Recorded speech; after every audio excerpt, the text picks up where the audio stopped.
Hello everyone, today we will talk about how to fix or how to solve the problem of Shadowban on YouTube.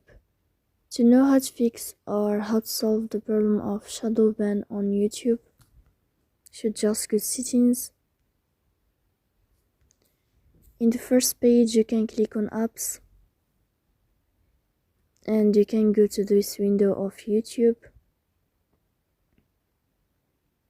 Then you can click on first stop and you can click OK.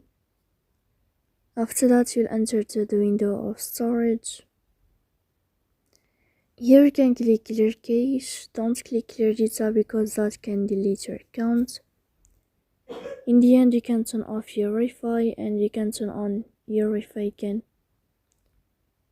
So please don't forget to support us by like and subscribe.